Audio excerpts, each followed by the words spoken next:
our free agency wish list. And I think it was 2 weeks ago, Josh, keep me honest there. We talked about what type of players we wanted and what our biggest needs were for the Yes. Miami Dolphins, right? Yeah, let me go over those needs real quick. So our Go needs for were it. often offensive line, but more specifically offensive guards. Mm-hmm. And this is in no specific order. Sure. Defensive tackle, safety, Mm-hmm. and obviously a backup QB, right? And you could throw in wide receiver 3, Perfect. but that was kind of lower on the list. Right. Yeah, wide receiver 3, I feel like is just something they can Something they manage. need to address, but it's something They can not find high it on the somewhere, right? right. Not overly worried about it. All right, we talked about offensive line a lot, so let's start there again. Mm-hmm. Are there guys in free agency? A few weeks ago, we talked about some names, right? But that was a few weeks ago, and as Yeah, this part of the NFL season, everything moves very quickly. it sure does. So so are the names we talked about a few weeks ago still as relevant today as guys we would desire bringing in as they were then? Well, I have on my list, I have 2 offensive guards that I really like for this team, right? Sure. One of which was on my list, was it a week or 2 ago, in Mekhi Becton. The other guy was on my list, so Was he really? it All was. right. Yeah. So Yeah. why don't you talk about James Daniels All right, first? yeah. So James Daniels was on my list, and my criteria for looking at offensive linemen, because I am not an NFL scout, and what the hell do I know, is has the guy played significant snaps? Has he played for a good offensive line? And is he on the younger side, be it Mhm. under 30?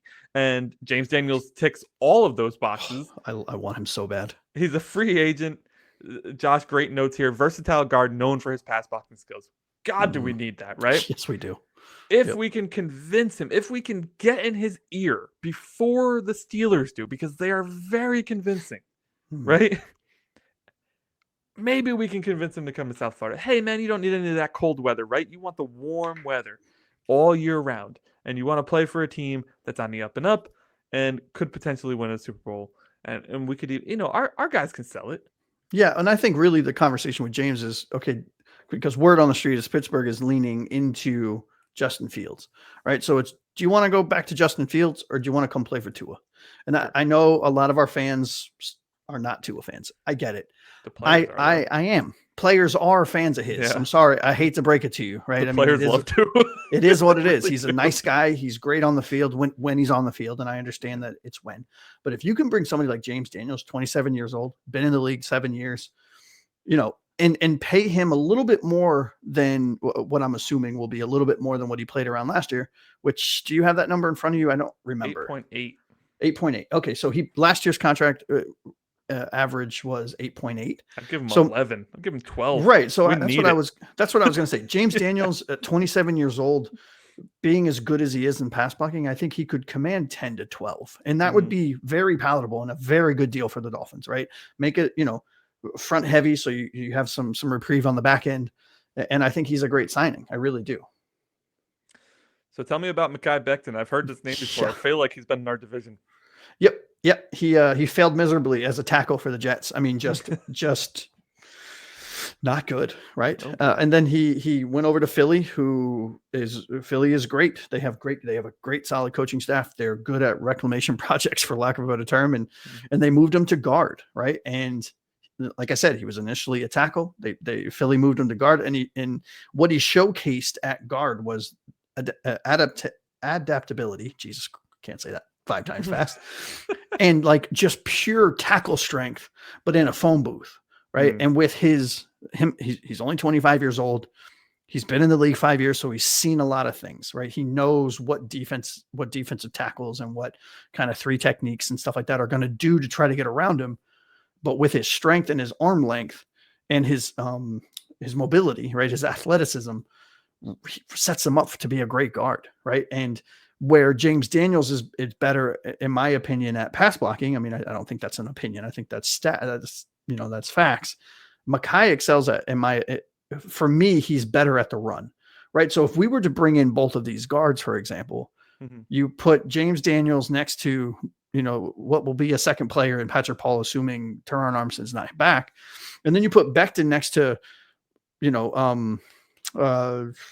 Austin Jackson coming back from injury. And all of a sudden this offensive line looks amazing. And that doesn't even count if we draft a guard high, then Becton is our 5th, or would be our first off the bench. So number 6, right? I kind of feel more comfortable with that, to be honest. Yeah, well, me too, right? I mean, in a perfect world, but if we're going to hit free agency hard, that means that we don't have to spend a top 2 draft pick, which, spoiler alert, in my personal mock draft, which we will go over later on in the season, I don't have us going offensive line in round 1, which I'm sure is a huge, horrible mistake by a lot of people, but we'll address it later. Well, all the mock drafts nowadays have all the linemen going before us. It's not our fault. Listen, all right. So my question here is, and I always wonder this, right, from more of the player perspective, is like if you go to a team after you have had a absolute horrid career, right? You went to the Jets as a highly drafted, I believe he was a first-round pick. Yeah, he was like number 5 or something, like overall. You failed, and I don't know if it was you or the coaching staff or the environment. It was the Jets. Whatever, right? Then you go to Philadelphia. They revitalize your career. You win a Super Bowl with them. I gotta feel like they have the most influence as to like whether or not he re-signs there, because like you have to feel like they helped me so much. I want to give them the first shot, right? Yeah. Well, word on the street is he approached them. Word on the street. I don't even know who I am. Where are you? Who are you? I don't even know. What year is it? Reports have been made, right? Word on the street, yo. Reports have been made that towards the end of the season last year that his team, right, his people approached Philly about locking him up long term, and they opted to let him test free agency. Okay. Right. So that could leave a little bit of a sour taste in his mouth. And he played for $2.7 million last year. So my assumption would be, based on winning a Super Bowl and actually being a starting guard on a Super Bowl winning team, who showed out very well, he's probably going to be more in the 6, 8, 9 range. Such a power play by the Eagles, though, because they can be like, hey, go see what you're worth. And he can come back to them and be like, hey, so-and-so offered me 6.5. And they're like, okay, we'll give you 7. Right. Yeah. Like they have or they offered me 7, but we'll give you 6 and your family doesn't have to move. Right. Right. Yeah. Throw in incentives, right? Like if Saquon Barkley rushes for 1,000 yards, you get a $500,000 bonus, which is easy money. Yeah. He'll do that by week 4. But, so, I mean, look, I think James Daniels is probably, in my opinion, more realistic than Mekhi Becton. If we're looking just at these, there are other names for those that are listening. There are a ton of free agent guards. Yeah. These two, in our opinion, and Anthony, I don't mean to speak for you, but I would assume that you feel the same way. Top guy, yes. Yeah. Like these are some of our top guys that realistically are achievable, right? Because what I don't want to happen is for us to go and sign, and God, I miss him, but like $100 million contract for a guard. Right. I'm sorry. Like there isn't one on the market that's worth it unless we trade for him and then we re-sign him. Right. But so the next position, I wanted to talk about was defensive tackle. Yes. And in here you went you reached for the stars on this one, right? Because James Daniels, in most of the free agency top 100s, he's towards middle of the pack, towards 40s and 50s and something like that. He's not, he's not up there. But your boy Milton Williams here, he's at the top of this defensive tackle list. Yeah. He's my dream. And it's funny again because you had Milton Williams, I believe, previously, and I had Osa previously, and Osa has of course re-signed. We talked about that already with Dallas. So now our favorite guy here to sign would be Milton Williams, but I have a feeling he would demand some cash. Yeah, I mean he's coming off. I mean Milton Williams, right? 5 sacks in consecutive seasons.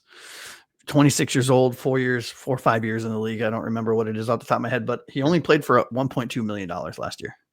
Right. Probably rookie contract still, right? Yeah. I think this is his second big contract. This is his first big contract, right? This is his second contract, but first big one. And he's going to command quite a lot of money. I mean, I could see him in the 12 to 14 range per year. Now, is that a little more? Is that a little more than I care to spend? Sure. I think you're underplaying it there. You think it's going to be more? I think if Osa got 20, he's getting 20 at least. You think so? Yeah, I think so. Well, then I'm definitely out. Pay him.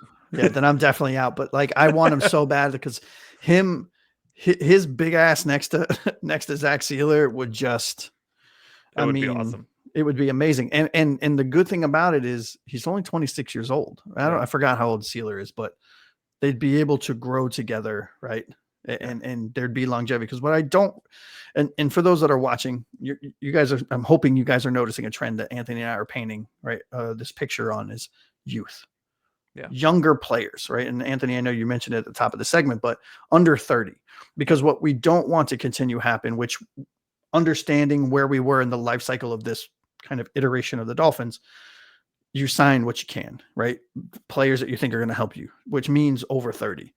I'm tired of it. This team needs to have an influx of youth into this team at various key positions so that we're not every year turning and burning. We have players that are ingrained in their position in the city, on this team, with this scheme, so that they can grow their careers and hopefully get a second contract from us if they play well. And Milton Williams is one of those, man, where at 20, I'm out, right? But anywhere in that 12 to 15 range, if we can say, hey, taxes are better in Florida, right? I mean, truthfully, I think, it's Super Bowl winning player. Osa just signed for 20, so his team is going to see that, and they're going to be like, well, our guy did just as well.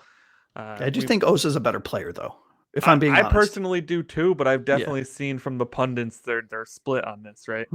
They're split on it. And if they're split on it, that means teams are split on it, so that means there's going to be teams who want to pay him.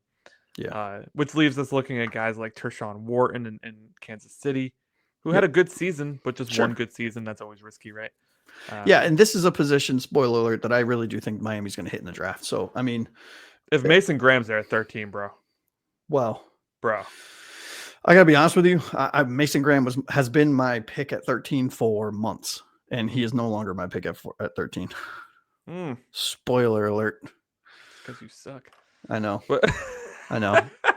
There's just a better player at a key position that we need that's in a weaker class this year, right? Of meaning it's more top heavy. So I think they're a really good defensive. I think this is a really good defensive tackle draft. So I could definitely see it. Yeah. So Armando's saying, if we get a good defense, we keep the offense. The offense can run down the clock if the defense can hold up. And I think last year we saw little bits and pieces of that. At the beginning of the season, the defense most definitely held us into games. Oh, yeah. And then once Tua came back, we started to see injuries on defense, and it kind of flipped. And we started to see vice versa there. Yep. The Scatabo replaced Oh, Ingold. my God. I don't want him to... I don't want to replace Ingold, but my Lord, I would sell. I don't have kids, but if I did, they could go for Scatabo. Listen, I can already see us getting into the mock draft to the draft already. So let's get through free agency first. So we have two more positions we need to talk about. That's safety and the backup quarterback. We've talked a little bit about safety already, especially this one guy, Talanoa Hufanga from San Francisco. He's had some injury history. Some injury history. Most of his career has been injury history. The Chris Greer special. Yeah. He's had one, but the one season he played, it was a special season, like where he played the full season. He had an amazing season. He's 26 years old. He's been in the league for 5 years.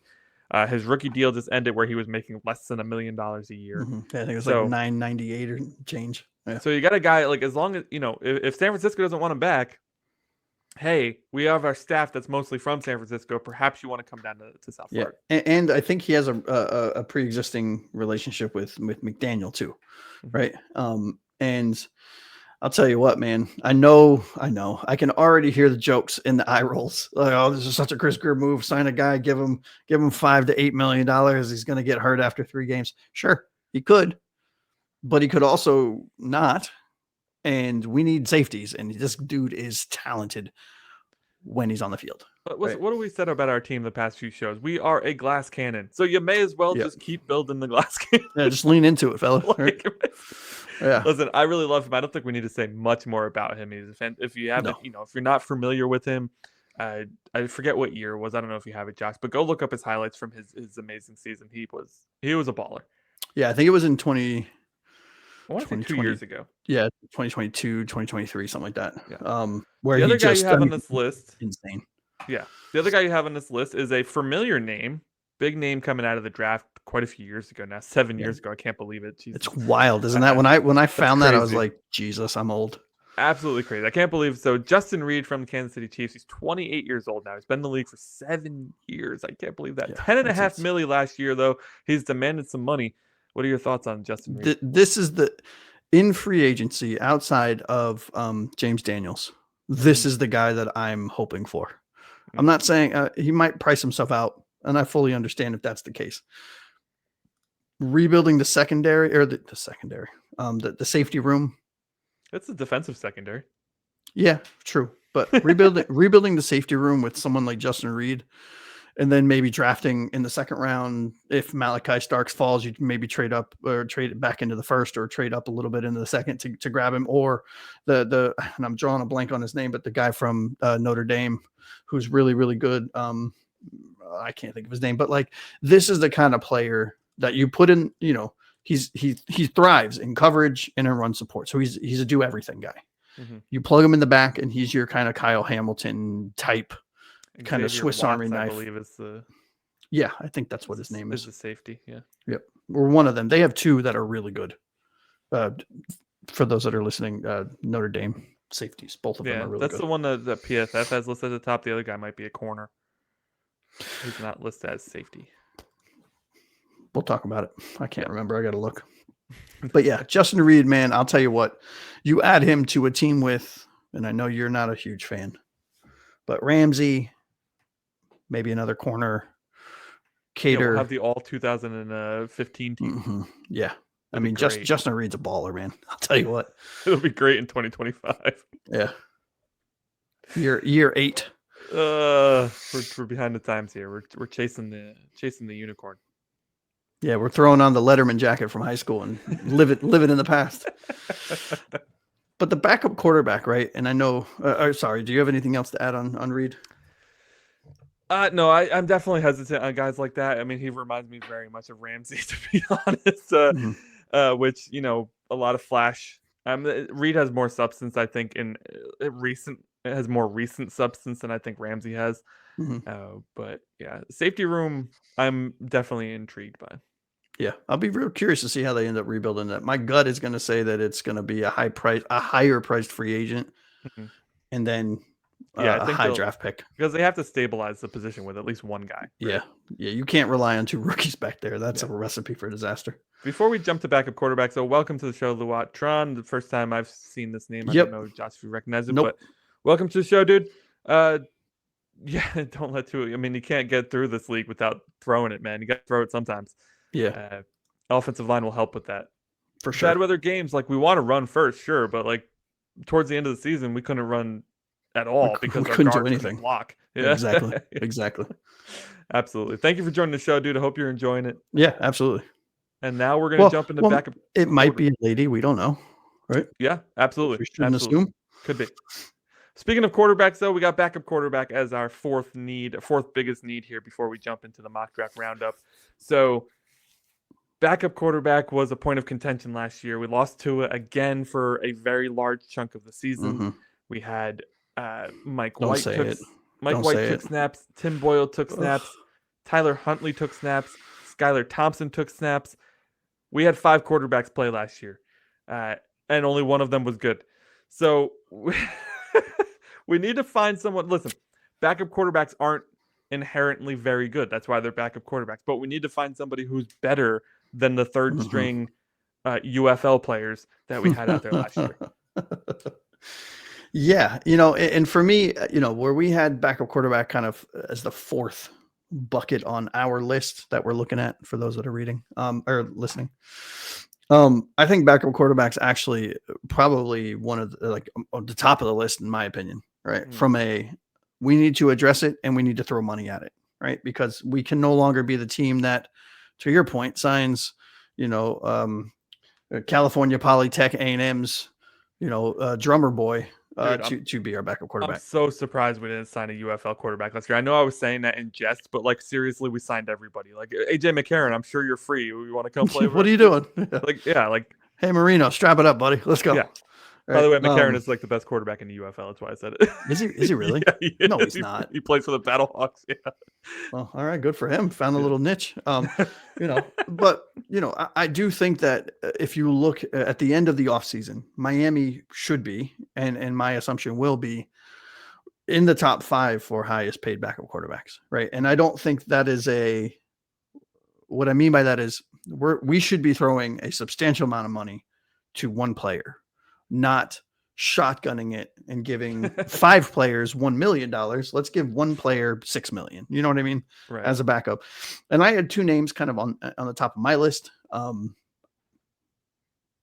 sure some fans may or may not agree with this, and they might have their own go after Sam Darnold or whatever the case is, which is unrealistic. But I have seen comments about go after Sam Darnold.